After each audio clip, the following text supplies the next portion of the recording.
Sigmas. There's a very definite route to becoming a man of purpose. And the first part of that is cremation of care. To set fire to all of the values that this world has taught you to have that don't serve you.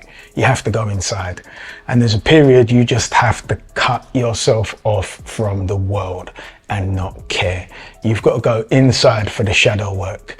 All of those demons that we keep in the basement have got to be exorcised. All of those boundaries that society has given us that don't serve us, we have to erase them and eradicate that thinking from our minds. Remember, sometimes we're fighting 15 to 20 years of programming that we believed to be an education at the time. So what did? We adopted it. Some of us adopted it, mastered it, and became the head of the class. The problem is with that, the more educated we believed we were, the more programmed we actually are. And that just means that there's so much more to get rid of. Sometimes it's so embedded in our DNA that it gives us palpitations every time we think about doing the opposite. Every time we think about going outside the coloring lines. And if you think about the ants that you saw on the piece of paper that they drew around with a felt tip, and every time they touched the ink, the ants didn't want to go beyond the felt tip. This is where we are with our thinking. We're imprisoned in nothing but a virtual jail, and is why the 1% have what they have, and is why we have what we have. Take 30 seconds. Look around you right now. I mean, literally, like, look around the room that you're in right now, based on what you've accomplished, and ask yourself, how much are you in your own way? See, it sounds very radical when I say you've got to come out of the world and go inside. But quite literally, this is what you need to do. There is no other way. You can do it having the 9 to 5 and, you'll take years, and for every little bit of progress you make, you'll fall back. There's a reason a lot of people hit their own enlightenment during COVID. It's because they were inside. And a lot of those guys who were inside decided to go right inside.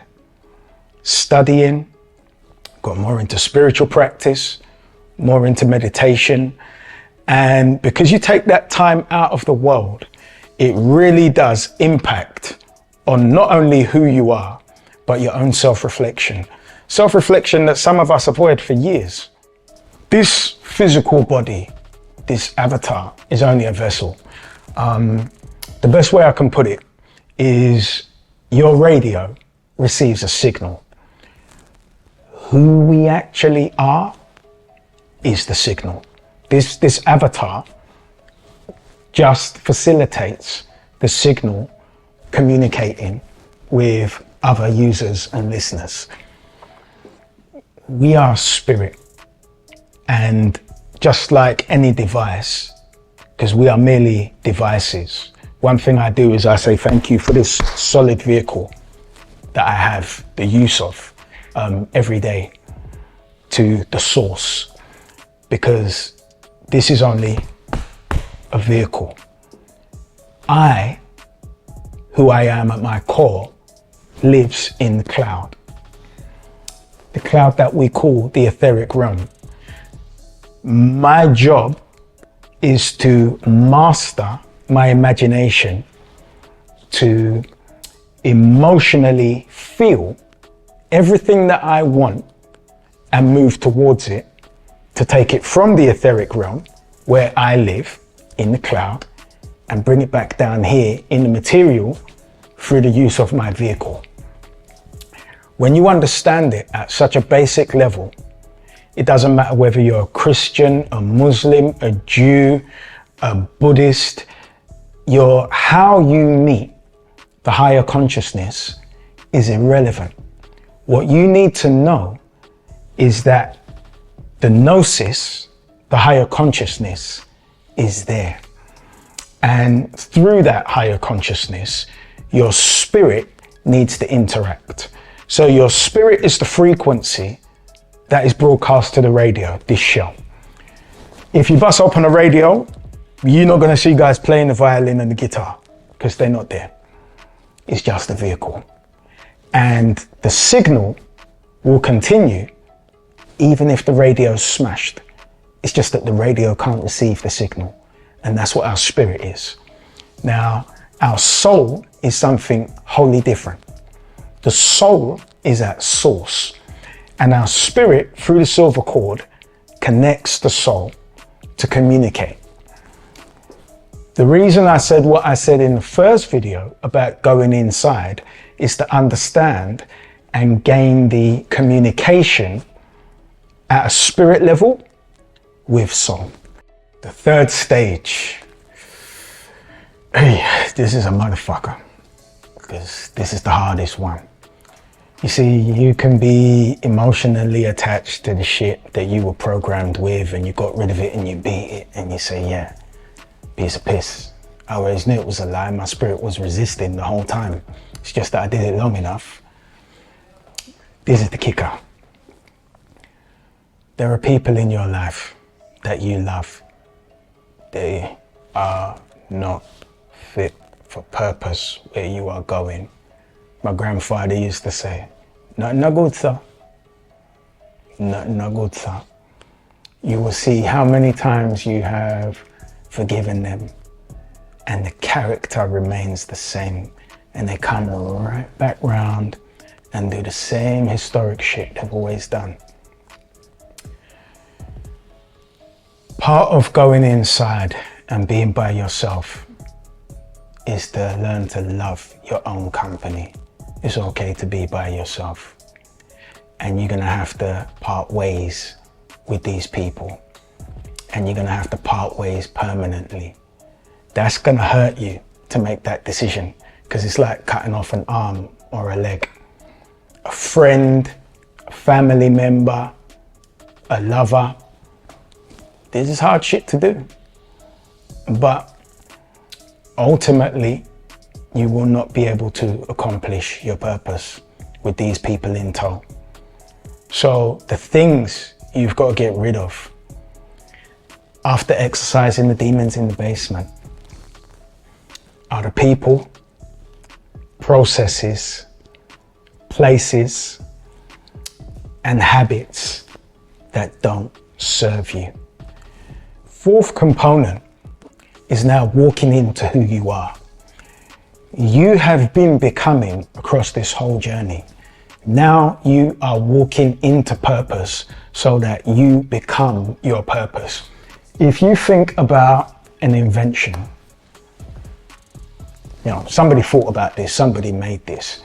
They transferred metaphysically who they are onto this product. They thought about how they'd want it. Because this is a soft brush to take off the hair. But it could be brisk, it could be hard, right? Why shouldn't it scratch up my face when it's taking off the hair? Because who wants that? So now, if I want comfort, I'm going to transfer that onto the creation. And what you're doing at this stage is you are now transferring the new incarnation of who you are onto your routine, processes, and what you're creating. So that when that entity is formed, because it is an entity, just like any entities that you transfer spiritual energy onto, it now takes on its own life force. So, you ask yourself, why do we buy Nike as a brand? Why do we buy Apple when it's just, especially since they started adopting Pentium chips, a more expensive PC?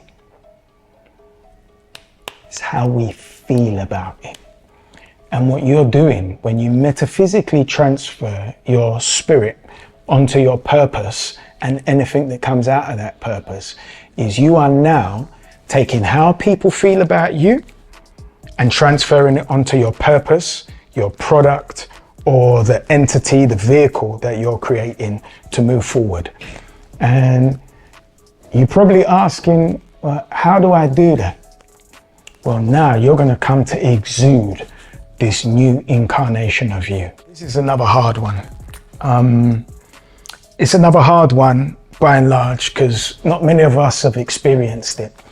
We hear people talk about discipline all the time and patience is a virtue. All these simple sayings we heard our whole life. Patience is a virtue.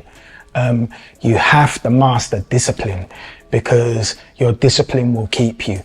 Well, where we're going with this is about applying now who we are differently from applying our spirit onto it, is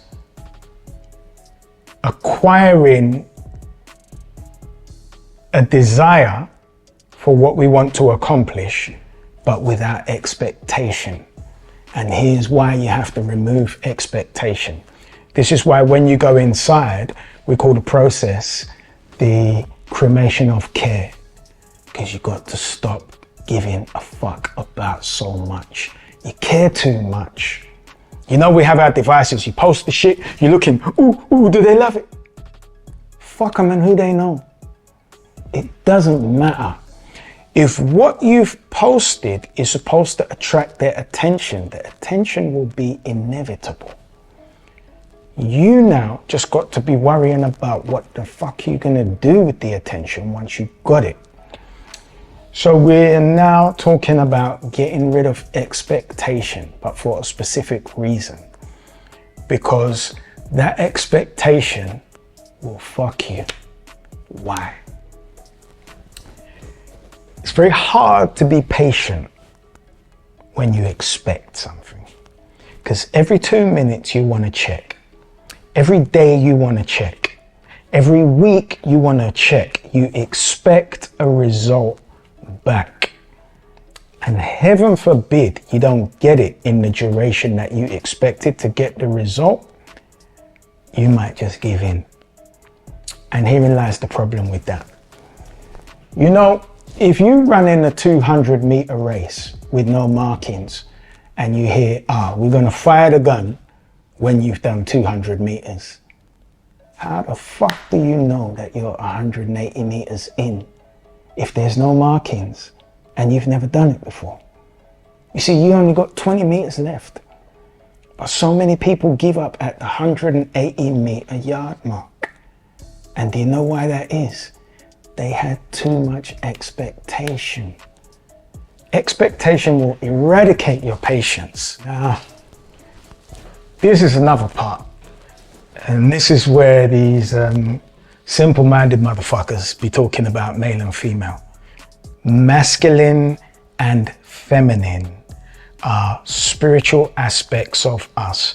It is the giving motion and the receiving motion, the yin and the yang, masculine and feminine. So spiritually, when I talk about the universal laws of reciprocity, if I give big, it's through my masculine energy of giving. But I want to receive bigger, which means I need to be in retention of my feminine energy to receive. So when you look at religious people, there's a reason they give tithes. It's only a spiritual observation that any of us can do. You don't have to be a Christian, a Muslim, a Jew, or a Buddhist. You've just got to know that giving begets receiving. But you would have to be in your receptive feminine energy to be able to receive. So there are some people who tithe big. It's because they got big appetites for what? To just give shit away? No, come on. Men are men. When you say man are man, we understand something, right? Man are man. It's because we want more. You remember that in Wall Street, when Wall Street 2, Money Never Sleeps. And the kid asked James Brolin's character, what's your number? And he says, we start our execs on 600 grand. And he said, no. What's your number? What's enough for you to move from the table? And James Brolin looked at him, but from his cigar. More. We want more. And as Sigmas, we can just be honest about it amongst each other. So now, if you want big, you know the cost of that? It means you got to serve bigger. The SigmaCarta YouTube channel is filled with content, but the difference between that and our premium Patreon platform is Patreon actually gives us the application of all the lessons we're learning on YouTube. SigmaCarta community is designed for our personal, spiritual and entrepreneurial development. There's no way we can just hear information once and get it. So what we've done is we've broken it down into sections, lesson plans, seminars and courses so that we can actually adopt into our lives what we didn't with 48 Laws of Power. Even though we know all of the lines that sound impressive to our friends and we're still in exactly the same psychological place as when we first picked it up.